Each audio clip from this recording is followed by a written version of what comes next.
जय हिंद प्यारे साथियों, कंपटीशन वार के यूट्यूब चैनल में आपका स्वागत है। मेरा नाम है संदीप, उपस्थित हूं आपके लिए लेकर एक नई वीडियो।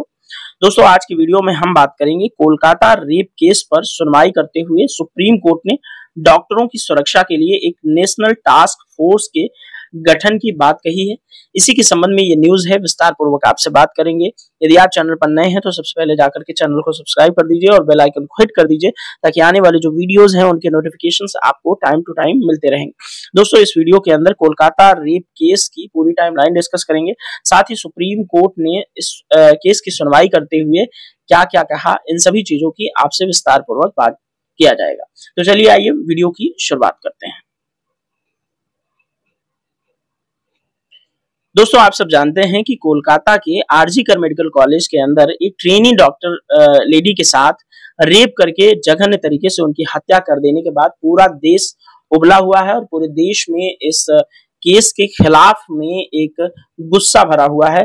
और इसी गुस्से को ध्यान में रखते हुए देश के सर्वोच्च न्यायालय ने अपना फैसला इस केस पर सुनाया और इस केस की सुनवाई करते हुए उन्होंने डॉक्टरों की सुरक्षा के लिए नेशनल टास्क फोर्स गठित की है। तो दोस्तों, इसी के संबंध में ये न्यूज है और ये न्यूज़पेपर की कटिंग दोस्तों दैनिक जागरण के राष्ट्रीय संस्करण की है। तो सबसे पहले आइए इस न्यूज़पेपर की कटिंग के हाईलाइटेड पॉइंट्स को देखते हैं, उसके बाद आगे बढ़ते हैं। दोस्तों, यहाँ पर देखिएगा कि डॉक्टर से दरिंदगी का मामला है जिसमें सुप्रीम कोर्ट ने 14 सदस्यीय टास्क फोर्स को 3 हफ्ते में अंतरिम व 2 माह में अंतिम रिपोर्ट देने को कहा है। सुप्रीम कोर्ट के आदेश और टिप्पणियां इस केस की सुनवाई करते हुए क्या रही, उसको हम सबसे पहले देख लेते हैं। तो पहली टिप्पणी देखिए, स्वास्थ्य देखभाल मुहैया कराने वालों के स्वास्थ्य व सुरक्षा से समझौता बर्दाश्त नहीं। दूसरी बात, सुप्रीम कोर्ट ने कहा कि जमीनी बदलाव के लिए देश एक और दुष्कर्म या हत्या का इंतजार नहीं कर सकता। एंड थर्ड, कहा कि आरजी कर अस्पताल और हॉस्टल की सुरक्षा सीआरपीएफ करे ताकि डॉक्टर काम पर लौट सके व उनकी सुरक्षा सुनिश्चित हो सके। एंड नेक्स्ट बात कही कि यह मामला डॉक्टरों की सुरक्षा की संस्थागत विफलता को उजागर करता है। दरिंदगी के शिकार डॉक्टर की पहचान उजागर होना चिंता का विषय, उनके वीडियो, फोटो और नाम इंटरनेट मीडिया से हटाए जाएं। सीबीआई 22 अगस्त तक इस स्थिति की रिपोर्ट जो है दाखिल करे, ऐसा सुप्रीम कोर्ट ने सीबीआई को आदेश देते हुए कहा है। दोस्तों देखिए, पीड़ित महिला की फोटो या किसी भी तरह की कोई उनकी छवि जो है हम प्रसारित नहीं कर सकते थे क्योंकि इंटरनेट पर उनकी तस्वीर अवेलेबल है, लेकिन इस केस की गंभीरता को देखते हुए हमने भी कोशिश की कि थंबनेल में या फिर इस वीडियो के अंदर कहीं भी उनकी तस्वीर को शामिल न किया जाए जिससे उनकी पहचान उजागर हो। देखिए, क्या होता है कि उनके चले जाने के बाद उनका परिवार जो है अभी है, उनके पिता हैं, उनके माता हैं और भी परिजन होंगे। और यदि उनकी वीडियो, इमेज या किसी भी तरह का कुछ लीक होता है, सोसाइटी के अंदर आता है, तो उनके परिवार के लिए समाज में नॉर्मली सर्वाइव कर पाना बड़ा मुश्किल होगा। तो इसलिए थोड़ा सा उनकी चीजों की गंभीरता को ध्यान में रखते हुए मैंने कोशिश की कि मैं भी थंबनेल या कहीं भी उनकी फोटोज का इस्तेमाल ना करूं। ठीक है, तो ये सुप्रीम कोर्ट की टिप्पणियां रही और सुप्रीम कोर्ट ने दोस्तों बंगाल सरकार को सवालों में क्यों घेरा, तो आइए देखते हैं। सुप्रीम कोर्ट ने क्या कहा कि जब तड़के ही अपराध का पता चल गया था तो माता पिता को आत्महत्या करने की बात क्यों बताई गई, उन्हें 100 देरी से क्यों दिखाया गया। नेक्स्ट कहा कि डॉक्टर की हत्या और दरिंदगी की प्राथमिकी देर रात दर्ज हुई, प्राथमिकी दर्ज करने में इतनी देरी क्यों हुई। कोर्ट ने आधा घंटे तक देखे मामले के दस्तावेज और पोस्टमार्टम की फाइल कोर्ट ने देखा। क्या एफआईआर दर्ज हुई थी, क्या हत्या की प्राथमिकी दर्ज हुई थी। कोर्ट के सवाल पर राज्य सरकार के वकील कपिल सिब्बल ने कहा कि पहले एफआईआर अप्राकृतिक मौत की दर्ज हुई थी, पोस्टमार्टम के बाद हत्या की एफआईआर दर्ज हुई लगभग रात 11:15 बजे।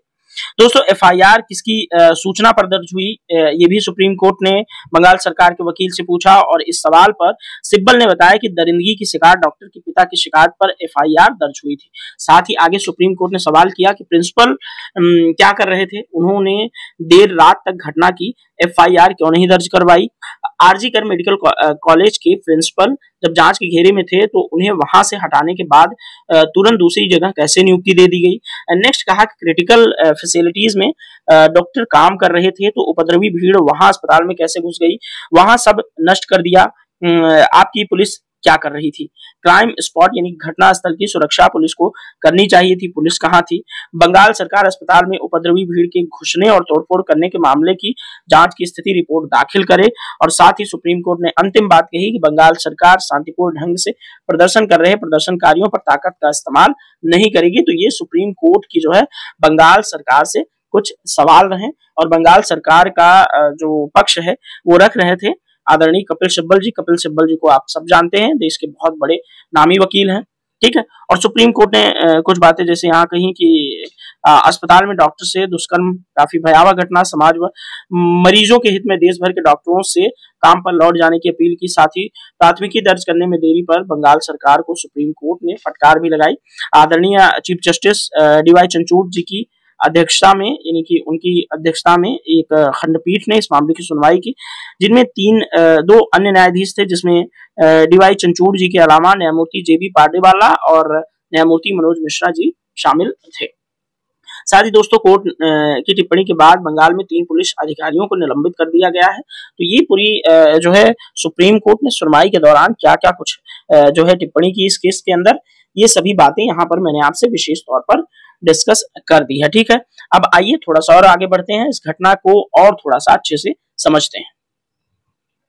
दोस्तों वैसे इस इंग्लिश के न्यूज़पेपर के अंदर भी वही सारी चीजें शामिल की गई हैं जो हमने हिंदी के न्यूज़पेपर के अंदर अच्छे से डिस्कस किया है। जैसे यहाँ पर देखेंगे SC forms a task force to ensure safety of doctors, same वही बातें लिखी गई हैं कि डॉक्टर की सेफ्टी के लिए सुप्रीम कोर्ट ने जो है टास्क फोर्स का गठन किया, ठीक है। Taking up a suo motu case over the rape and murder of doctor in Kolkata hospital, the court asked the body to recommend security measures, safety audits and enhance police pressure, ठीक है। वही सारी बातें हैं, कुछ खास नहीं है जो मैं आपसे जो है चर्चा करूं, ठीक है। वही सारी चीजें हैं। सुप्रीम कोर्ट ने जो है मंगलवार को एक कॉन्स्टिट्यूशनल बेंच ने सुनवाई की और एक टास्क फोर्स के गठन की बात कही, ठीक है, डॉक्टरों की सेफ्टी के लिए, ठीक है। तो यहाँ पर जैसे आपको जरूरत लगे तो इस वीडियो को थोड़ा सा रोकिएगा और न्यूज़पेपर की कटिंग को अच्छे से समझ करके आगे बढ़ जाइएगा। दोस्तों जैसे यहाँ पर मैं आपको टाइमलाइन डिस्कस कर देता हूँ, जैसे कि 9 अगस्त की ये घटना है, 9 अगस्त 2024 की। तो कोलकाता के आरजी कर मेडिकल कॉलेज में ट्रेनी डॉक्टर की रेप के बाद हत्या हुई। उनकी अर्धनग्न बॉडी कॉलेज के सेमिनार हॉल में मिली। सॉरी, एक्चुअली इस तरह की जो भी घटनाएं होती हैं उसको सुनने के बाद दिल तो दहल जाता ही है, आत्मा भी दुखी बहुत हो जाती है, लेकिन कई बार बड़ी शर्म आती है मुझे मानव के दरिंदगी भरी सोच पर कि मैं पता नहीं क्यों समझ नहीं पाता कि इस तरह की ऐसी क्या मानसिकता होती है कि दुष्कर्म करने के बाद सबूत मिटाने के लिए उसको मार देना। आरोपी वैसे भी फंसता है, वैसे भी फंसता है, कम से कम जिंदा छोड़ने पे ये रहता है कि जो पीड़ित होता है कम से कम आगे की जिंदगी तो जी पाता है, भले ही कुछ भी हो, लेकिन ईश्वर ने जब सभी को जीवन दिया है तो उस जीवन से किसी को वंचित कर देने का अधिकार कैसे प्राप्त हो जाता है। तो इस मामले में मैं भी सुप्रीम कोर्ट से दरख्वास्त करूंगा, सरकारों से दरख्वास्त करूंगा कि प्लीज प्लीज आरोपी को जल्दी से जल्दी फांसी के तख्ते तक पहुंचाया जाए, जिससे देश की बेटी को न्याय मिल सके और समाज की अन्य जो बेटियां हैं वो समाज में सुरक्षित महसूस कर सके। तो चलिए, सॉरी मेरी तरफ से थोड़ा सा इमोशनल मैं हो गया था। तो 9 अगस्त की घटना है। अब ये अर्धनग्न बॉडी जो है सेमिनार हॉल में मिली थी, दोनों आंखें, मुंह और प्राइवेट पार्ट से खून बह रहा था, गर्दन की हड्डी टूट चुकी थी। पुलिस ने केस दर्ज किया, देश भर में रेजिडेंट डॉक्टरों की हड़ताल शुरू हुई। 10 अगस्त की घटना में सीसीटीवी फुटेज के आधार पर आरोपी संजय को गिरफ्तार कर लिया। ये मतलब वो व्यक्ति है जिसने इस समस्त घटना को अंजाम दिया। उसने रेप और हत्या की बात कबूल कर ली। रेजिडेंट डॉक्टर ने मेडिकल स्टाफ की सेफ्टी के लिए कानून बनाने और घटना की सीबीआई जांच के लिए प्रदर्शन तेज किया।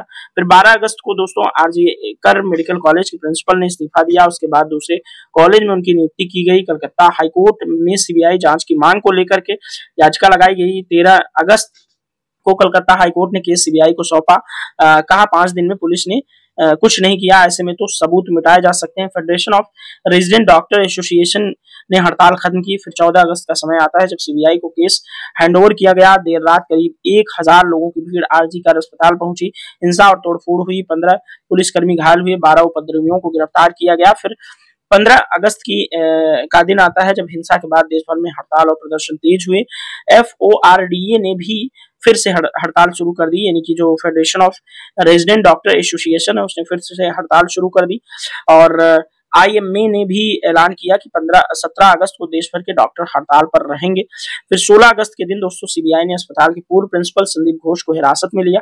CM ममता बनर्जी ने दोषी को फांसी की सजा देने की मांग पर रैली निकाली। कलकत्ता हाईकोर्ट ने अस्पताल में हिंसा को लेकर पुलिस को फटकार लगाई। फिर 17 अगस्त को IMA के कहने पर देश भर के डॉक्टरों ने हड़ताल की। सिर्फ ICU और इमरजेंसी सेवाएं चालू रही और अब हो गया है 22 अगस्त, और 22 अगस्त को जो है 21 अगस्त को सुप्रीम कोर्ट ने इस मामले को संज्ञान में लेते हुए इसके लिए डॉक्टरों की सेफ्टी के लिए एक टास्क फोर्स गठन किया और उसके बाद बंगाल सरकार को चिताया, पूरे देश को चिताया कि इस तरह की आगे कोई भी घटनाएं ना हो, इसके लिए जरूरी जो है कदम उठाए जाने चाहिए। जैसे पोस्टमार्टम रिपोर्ट जो हुई कोलकाता रेप और मर्डर केस की, उसमें खुलासे हुए। वो 5 खुलासे क्या थे? पहला ये था कि एबनॉर्मल सेक्सुअलिटी और जेनाइटल टॉर्चर के कारण ट्रेनी डॉक्टर के प्राइवेट पार्ट्स पर गहरा घाव पाया गया। दूसरा रहा चिल्लाने से रोकने के लिए नाक, मुंह और गले को लगातार दबाया गया। गला घोटने से थायराइड कार्टिलेज टूट गया। तीसरा खुलासा यह था कि सिर को दीवार से सटा दिया गया जिससे चिल्ला न सके। पेट, होठ, उंगलियां और बाएं पैर पर चोटें पाई गई।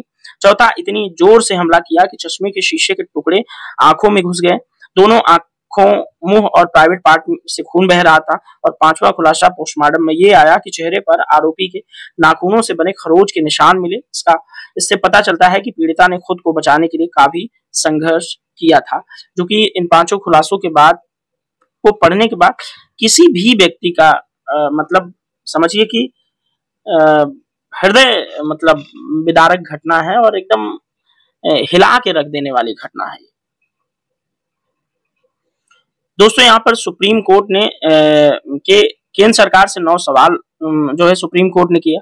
तो ये 9 सवाल देख लीजिएगा। जैसे अस्पतालों की सुरक्षा के लिए क्या इंतजाम है, क्या प्रवेश द्वार चेकिंग की सुविधा है, रेस्ट हाउस की संख्या कितनी, ऐसे कमरों में क्या सुविधाएं दी जा रही हैं, ठीक है। और साथ ही कि क्या अस्पताल के सभी क्षेत्रों में CCTV लगे हैं, मरीजों की समस्या के समाधान का प्रशिक्षण दिया जाता है या नहीं, क्या अस्पतालों के बाहर पुलिस चौकी है, क्या समस्याओं के समाधान के लिए इंटरनल कमेटियां हैं।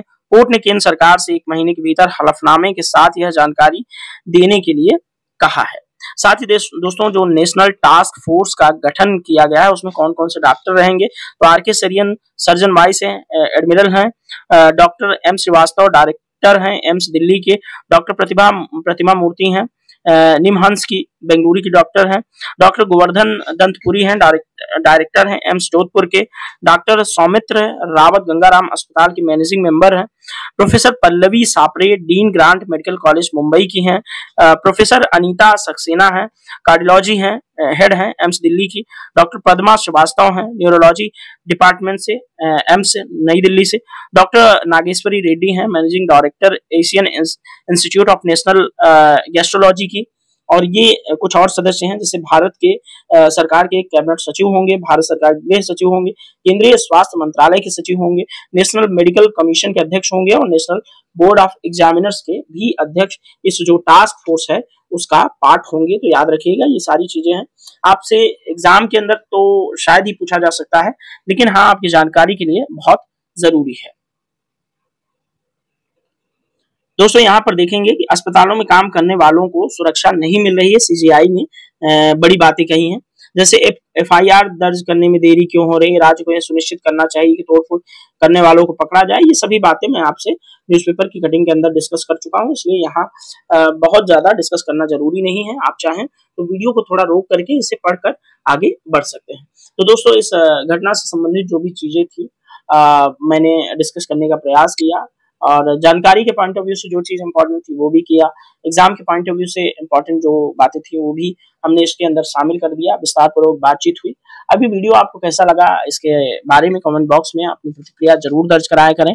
और इस वीडियो में इतना ही, मिलेंगे फिर कभी किसी नेक्स्ट डे बढ़िया सी घटनाक्रम के साथ उसका विश्लेषण करते हुए। इस वीडियो में इतना ही, तब तक के लिए जय हिंद, bye bye, thank you so much, Bharat माता की जय।